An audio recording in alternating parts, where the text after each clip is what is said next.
Hello and welcome to this session on sources of evidence for clinical questions.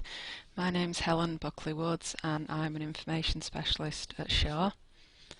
So today, after an introduction, we're going to look at some potential sources for clinical questions, and I'm going to give you a brief demonstration of three key resources, and then we're going to look at some other sort of links and things for you to investigate outside of the session, and then I'm going to give you an exercise so you can practice looking at some of these sources and make your own assessment of how effective and useful you think they are for your questions.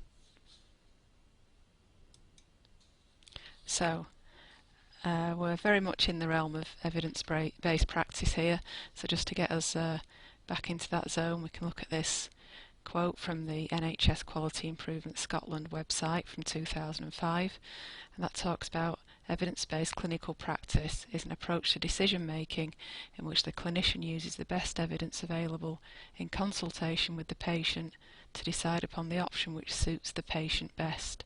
So I'm sure we're on very familiar territory for you here.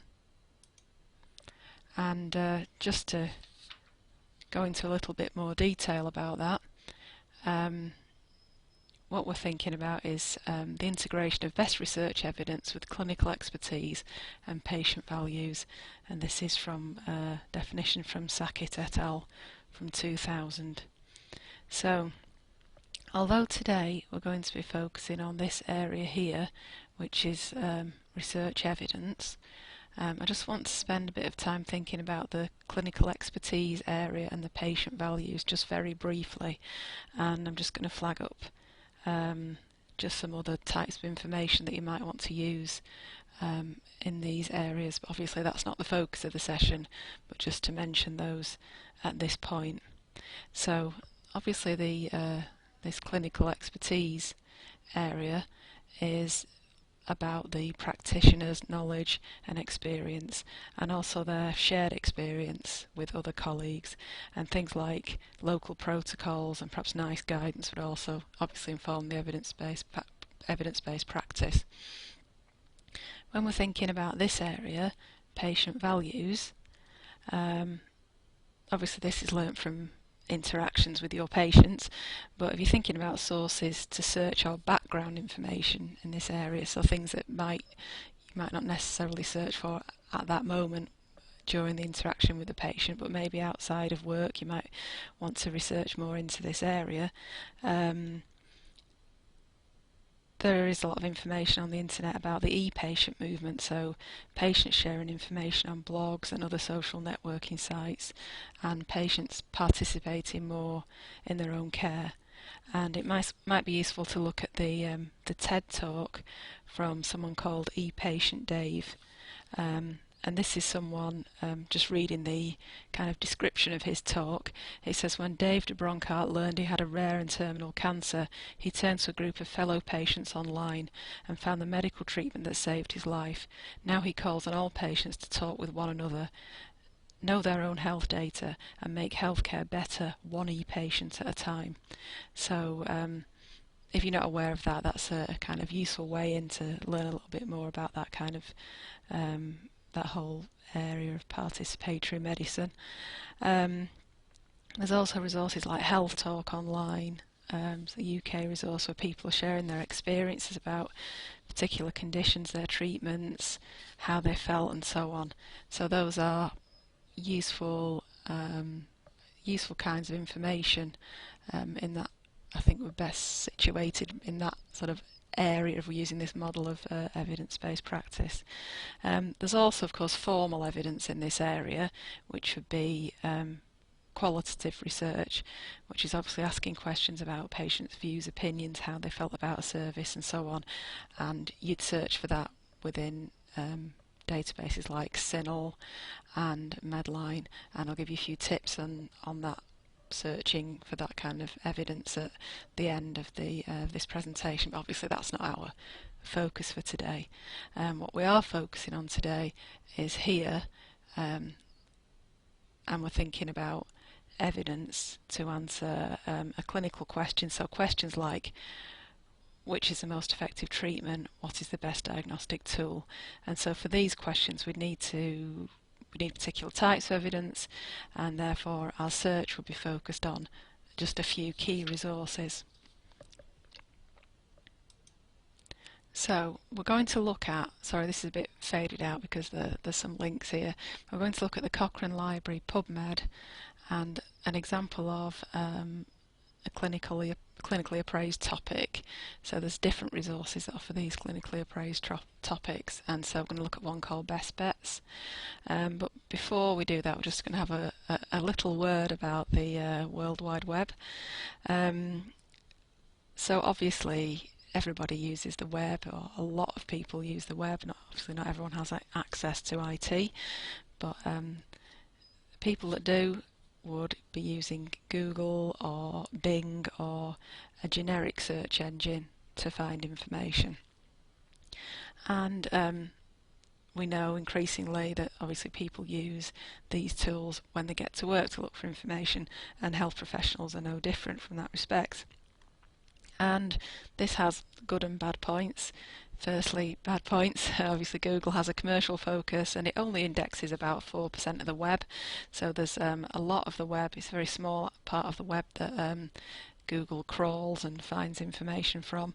The rest of the web is all hidden material, where it doesn't crawl very deeply into a site, it only pulls up certain amounts of information from a particular massive websites. And also there's a lot of things that are password protected, or that's information that you have to pay for, like information that's on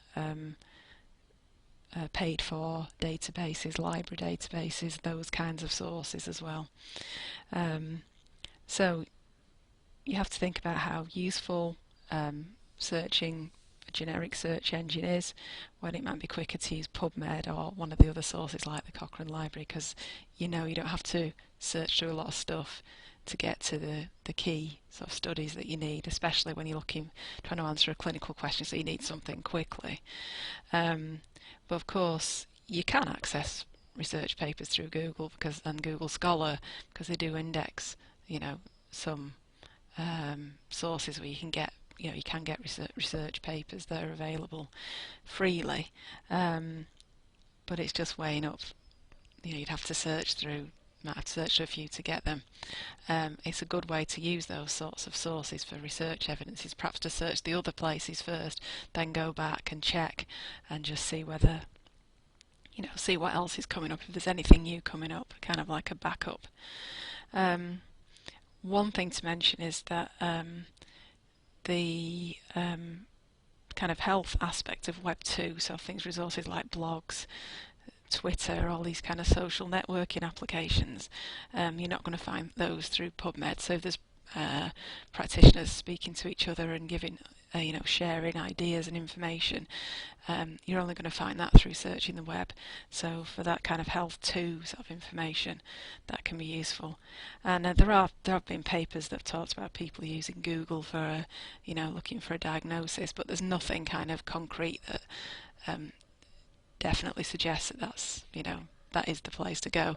So I would stick with the kind of tried and tested and authoritative resources, and then use Google, obviously being critical, and use it as a backup basically. But I'm sure that you're quite capable of being able to take all this on board. So what we're going to do now is look at some of these resources, look at the Cochrane Library, PubMed, and look at Best Bets. In order to access the databases, you'll need to click first of all on My Services, and then on Star Plus Library Catalogue.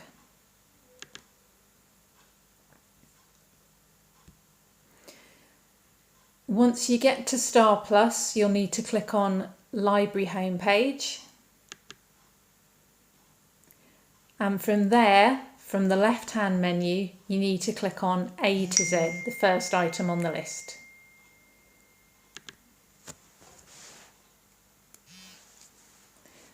From here, you need to click on D for databases. And then, as you can see, databases is the first item on the list. And from here, you then need to click on alphabetical list, and from here you can find the specific database that you want to search. So we're going to look for the Cochrane Library now, so we need to click on the C tab. And that obviously takes us to the beginning of databases beginning with C, and we need to scroll down a little bit to find Cochrane. So there we are, Cochrane Library. And then it gives us a little bit of information here about what the Cochrane Library is, and you can see from here that it's actually a library for a reason. It's a collection of databases, not just one. So if we click on Connect to the Cochrane Library. So instead of going through the university website, you could just go to www.thecochranelibrary.com, or just go on a search engine, look for the Cochrane Library, and you would get to this page. But I just wanted to show you linking through in that way so you can see how to access the other databases through the university system. So on this page, I'm just going to go over here. You can learn more about the Cochrane Library by just following some of these links, and there's various different kinds of information there, how to use it, about the library, and so on. There's also here, it says access. You can log in here.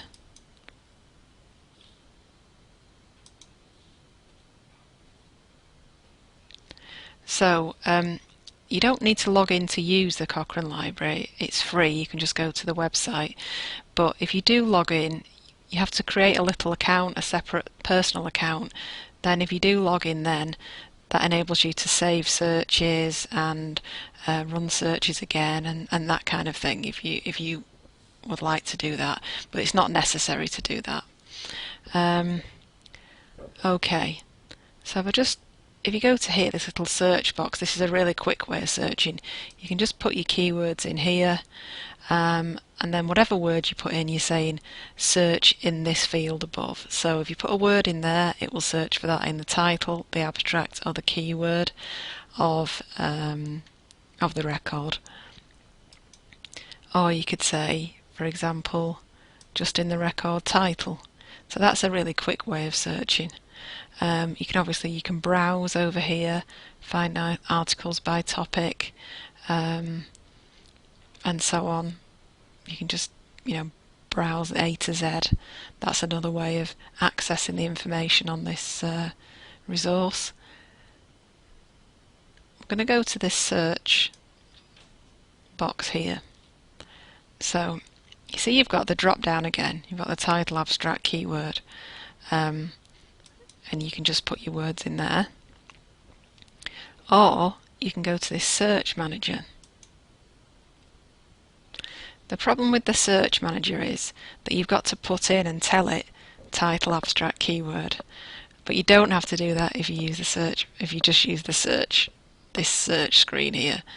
So we're going to use that, but then I'll show you how to insert one of these mesh terms in as well.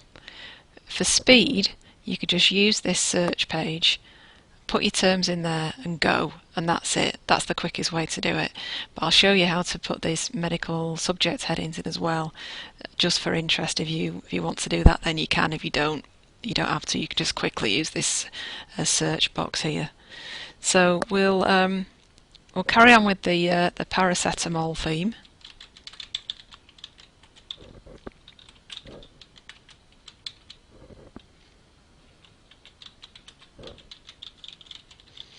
Check my spelling.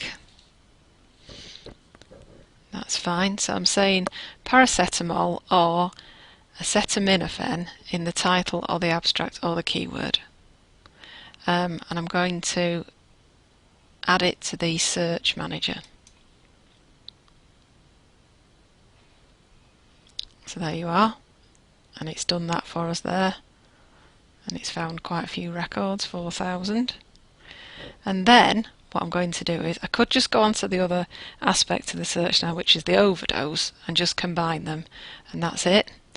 But just to show you, if you wanted to do this, how to do it, I'm going to see if there's a descriptive term, a medical subject heading, that describes this concept of paracetamol. So we need to go here, medical terms. So it says search for medical terms using mesh. So it's already put paracetamol in for us. So we'll look that up.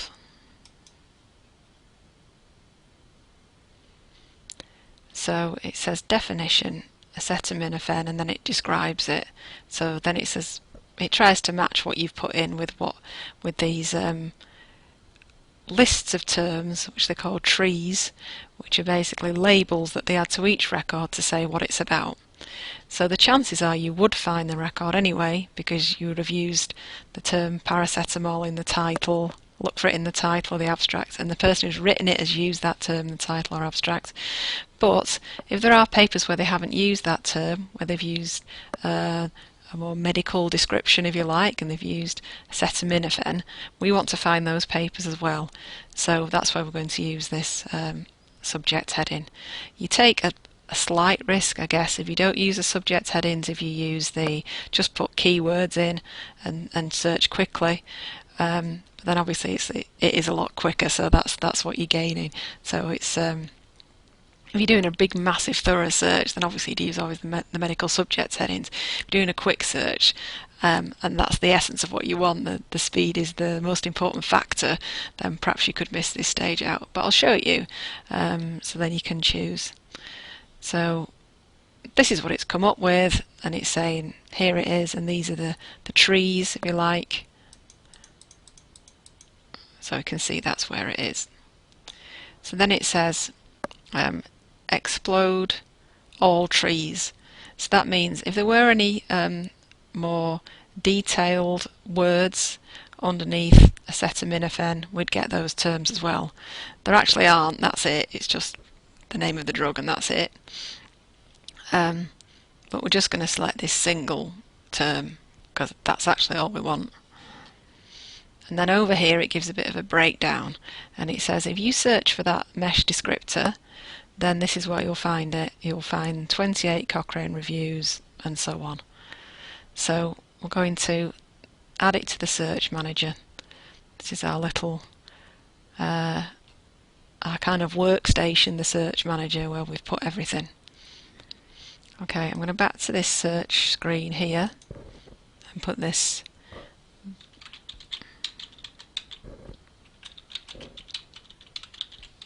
the other element of the search in. So I put poison with a little asterisk for poisoning, poisoned, and so on. Add to search manager. Okay.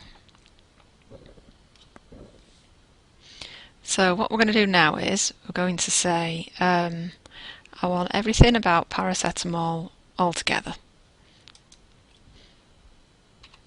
So I want search 1 or search 2, because it's all the same thing.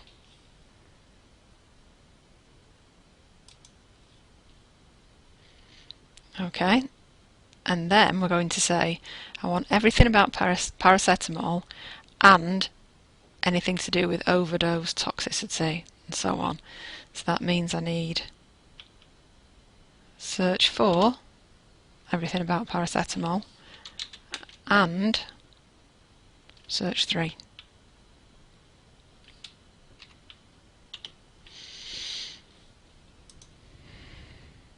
So we've got 189, so it's cut that down. If I wanted to save this search strategy, if I'd created my little account, then I'd just give it a name. Obviously you can add notes if you want to, any comments, and save it, and that's it. Then when you come back you just log in again and it's there and you can just run it again. If it's just a quick search, you probably won't need to do that, but that's an option. So we'll have a look at the results. So what it does is this idea of this faceted kind of results. So you get results from the Cochrane reviews, other reviews, trials, method studies, technology assessments, and so on. So we've got 3 Cochrane reviews, 2 other reviews, lots of trials, 2 method studies, 2 economic evaluations. So this one looks good. So the reviews are good, obviously, because it's gathering all the trials together, all the information together. So this one is interventions for paracetamol overdose.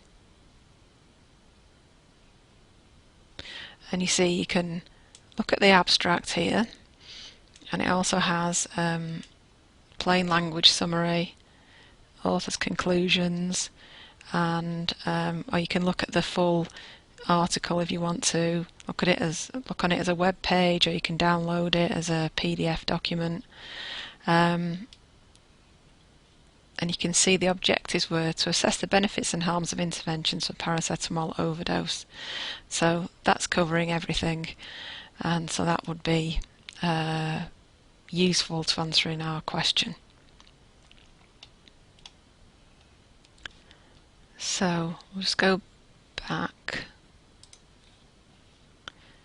You can also, if you wanted to export these, you could select them all and then say export all, and it gives you this little box opens, so you can say for your PC or your Mac or whatever you like, and then citation abstract.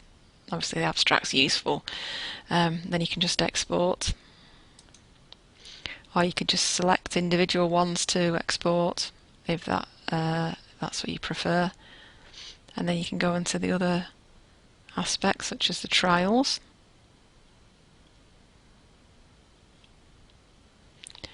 So we have various things here.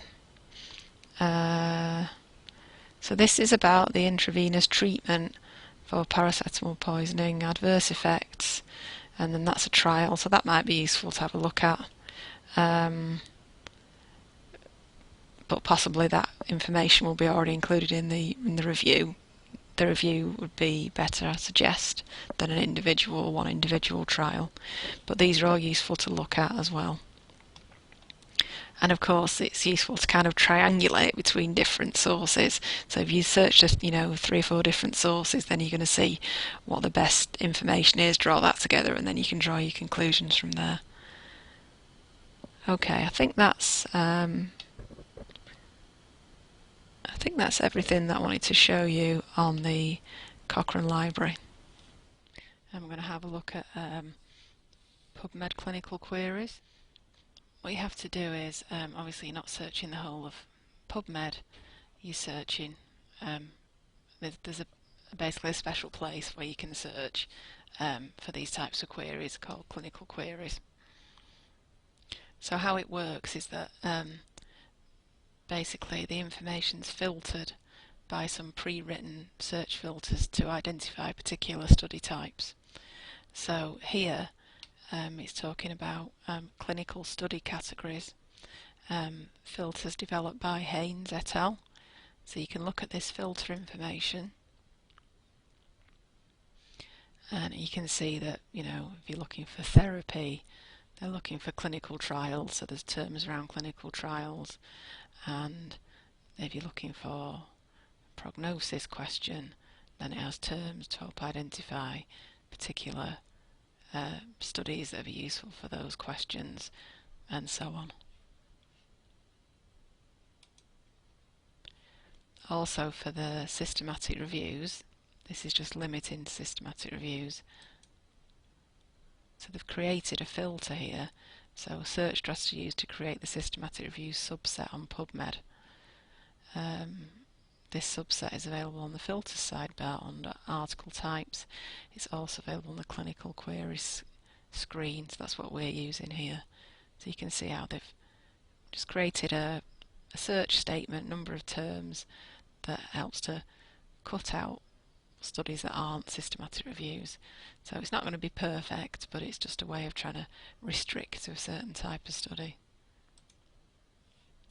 And then there's also this column, and it displays citations related to topics in medical genetics. So you just put your terms in here.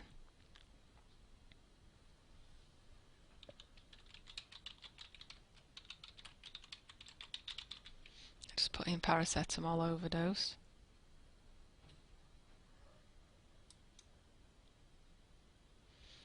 And then you can see how you get all your results here in each section.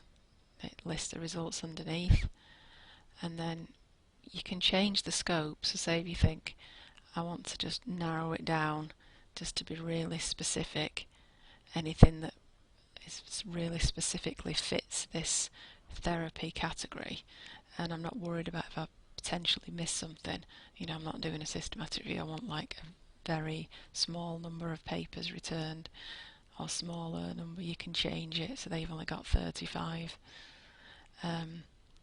So when we were looking at the question about the NAC, you've got something here that's about that. So NAC, an antidote for acetaminophen poisoning, might benefit patients with non-acetaminophen related acute liver failure. So that might be useful. That might not be exactly what we want. Go back again.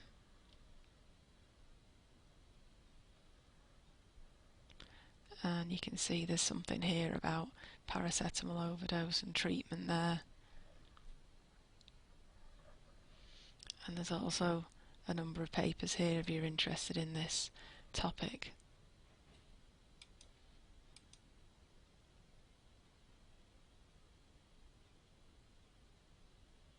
Let's have a look at this one.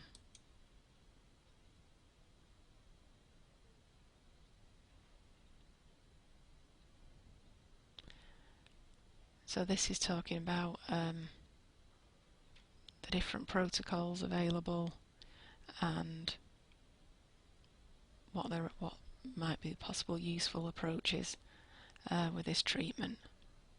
So you can see how you can find that information very quickly using this resource.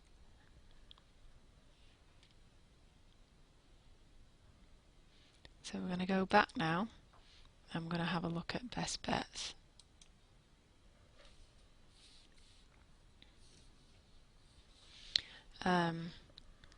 So best bets is an example of a resource that's providing a clinically appraised topic, basically, a critically appraised topic, I should say.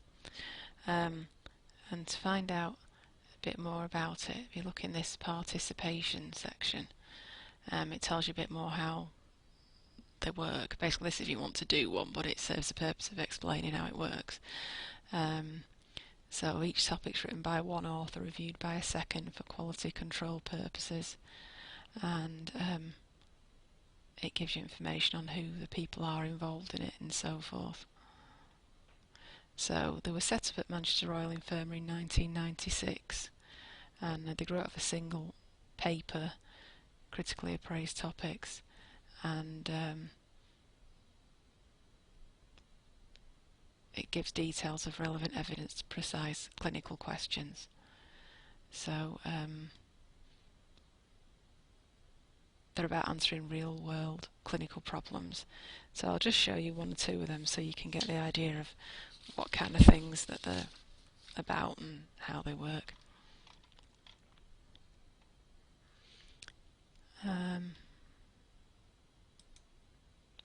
So you can browse, and you can just look through these here, and then if you see there's these little symbols at the side, so you see green ones are complete, red incomplete, blue submitted but not checked, and so on. Then you can also search,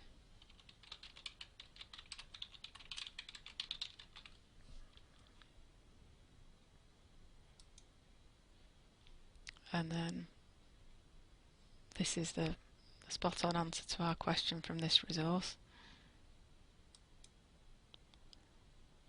So this was written by Simon Clark, Specialist Registrar, and checked by Katrina Heron, Research Fellow, and it's from the Manchester Royal Infirmary. It's complete, three-part question. In patients who need an antidote for paracetamol overdose, is intravenous therapy better than oral therapy at preventing liver damage and death? Then it gives you a scenario, it gives you a search strategy, it gives you the search outcome, what papers they used, comment, and then it gives you a clinical bottom line. The IV route is the treatment of choice for paracetamol poisoning, but the oral route has a similar efficacy and is a suitable treatment. A suitable alternative if IV access is difficult, for example IV drug users, or refused by the patient. So you can see how useful these topics are, these clinically appraised topics, when they're brought together like this, and then you've got your references at the end. So if you'd searched this resource and the other two, and maybe even a quick Google search to kind of see if there's anything else out there, I think you've pretty much covered quite a number of resources really. But I'll show you some other ones that are very similar to Best Bets as well that you can have a look at.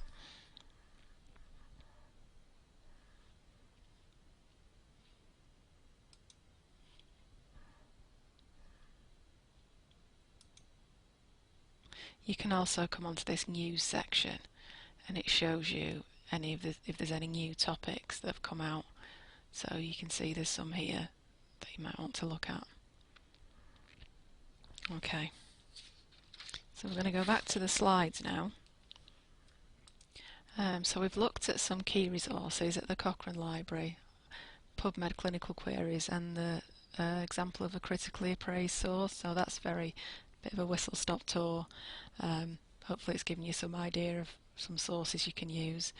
I've also mentioned some other types of information that we're not going to focus on today, but which are obviously useful and very important sources of information in evidence-based medicine. So some other key resources, things you might have heard of: the TRIP database, that's turning research into practice. We've mentioned Best Bets. There's also Bandolier, which is another kind of critically appraised resource.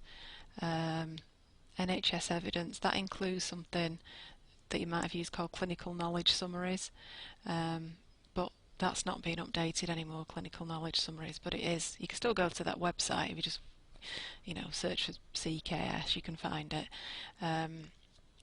But those topics, that information is now included in NHS evidence. And obviously NHS evidence is also a good place to search. So the patient information and views, patient views, the sources that I talked about before, the kind of information I talked about before, the TED Talk, there's a link to that there, Health Talk Online, various other sources there that you might find useful. Just a word about the qualitative evidence when I was talking about that, just very briefly. CINAHL is a very strong database of this type of evidence, and there's a lot of subject headings around the different types of methodologies for qualitative research. What you could do is try using the limit research article. So a box will come up where you can limit your search, and you can limit different things like English language and different sort of areas you can limit to. So if you just limit to research article, because there is a lot of qualitative research on CINAHL, it'll cut out things like editorials and these kind of opinion pieces and things like that, and just limit it to research. So that's a good kind of quick limit. Also on PubMed, rather than going to the clinical queries, if you wanted this look for qualitative evidence, you could go to topic specific queries, health services research, and then there's a little radio button you can click on for qualitative research and then put your keywords in. So that's something else worth trying out. So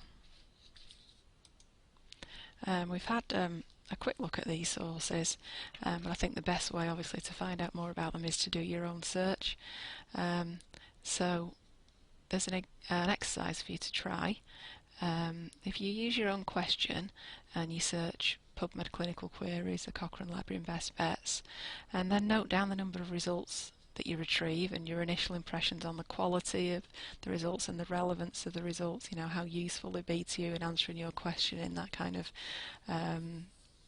when you're in the workplace and you need those answers quickly, and just see how useful they'd be. And also consider things like the content, the functionality of the website or the search engine, database, how useful, how easy they are to use, and about managing your results. And I've put a document on Mold which will give you some more detail under those headings: content, functionality, managing results. So this is just for you to explore in your own time, just so you get a bit more familiar with these resources away from work, so that when you're in that situation it's be much easier for you just to quickly search them and you've got that awareness. And also obviously you can look through the other the list that I've given you, and try and experiment and have a look at those and see how useful they are. So that's the end of the session today. I hope you found that useful, and last thing is just the references there from that I used today. If you do have any queries, obviously feel free to email me if you've got any queries about this particular session, and if it's relating to something else, obviously I'll make sure they're passed on to the appropriate person. Okay, thank you.